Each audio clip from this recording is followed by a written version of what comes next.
Hello, welcome to Storytime with Sugar. Today we're reading Christopher Columbus. It is August 3rd, 1492. A new day begins in a busy Spanish harbor. 3 ships, the Nina, the Pinta, and the Santa Maria, are starting out to sea. Someday these ships will be famous. People will know their names 500 years later. But the men on board cannot even imagine that. They are afraid of getting lost. The ocean is a great mystery. How big is it? How long will it take to cross it? What is on the other side? Will they ever get back to Spain? Christopher Columbus is not afraid of getting lost. He is the captain of the Santa Maria and the leader of the voyage. Columbus knows a lot about the sea. He is a navigator and a map maker. Now he dreams of becoming an explorer too. The rulers of Spain, Queen Isabella and King Ferdinand, believe in Columbus. They are paying for his trip. Columbus promises to find a new route from Spain to the Far East. India, China, Japan, the Indies, lands of gold and valuable spices. If he succeeds, Spain will be rich. Columbus knows the world is round. Why not travel to the Far East by sailing west? But the world is bigger than Columbus thinks, and there is something else Columbus doesn't know. 2 huge continents lie in his way. Nobody in Europe knows they are there. Soon the sailors cannot see land. Now they are really afraid. What if the wind stops blowing? The ships have no motors. What if there is a storm? The ships are small and made only of wood. What if they run out of food? They cannot go back for more.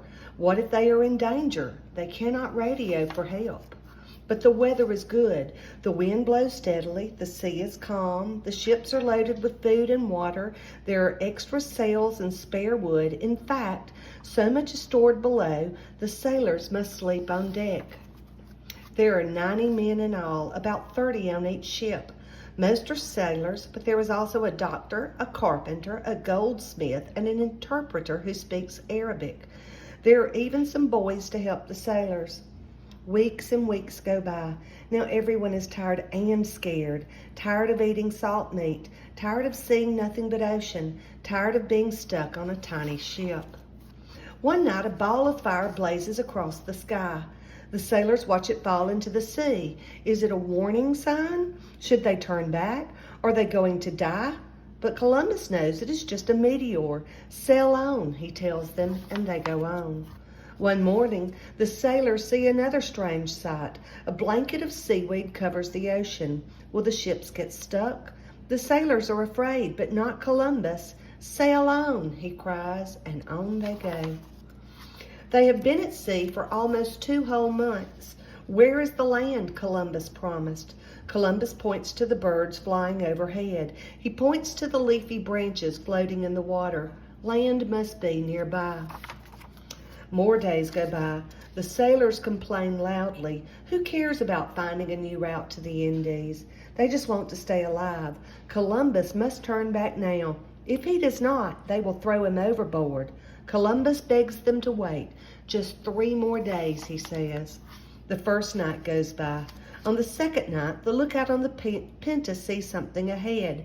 The moonlight is reflecting off a sandy beach. Land, land, he shouts. The message is sent from ship to ship. It is October 12th, 1492. As the sun rises, everyone can see an island. This must be the Far East. 3 boats go ashore. The sailors are so happy to be on land, they kiss the sand. There are people on the island. Columbus calls them Indians because he thinks he has reached the Indies. He names the island San Salvador. He says it now belongs to Spain, but the island really belongs to the people who live there. The Indians have never seen men with swords. Why have they come?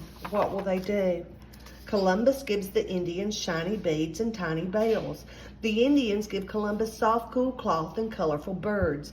People in Europe do not have cotton or parrots.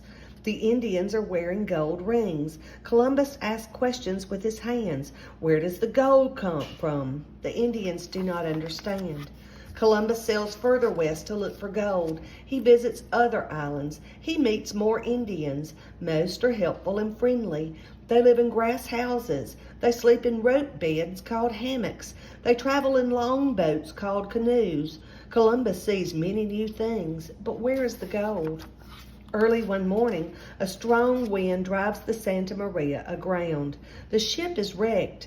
Columbus moves to the Nina, but there is not enough room for everyone on the tiny ship.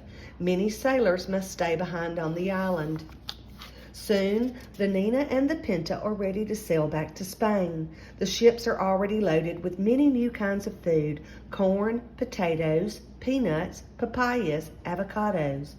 Columbus has also forced 6 Indians to come with him. People in Spain have never seen Indians. On the way home, the weather changes. Day after day, fierce winds batter the ships. Huge waves wash over the decks. Even Columbus is afraid of sinking. On March 15, 1493, Columbus finally reaches Spain. The voyage has lasted 32 weeks. Columbus rides on a mule to visit the king and queen. Everywhere along the way, people gather to cheer him and to see what he has brought back. Columbus is a hero.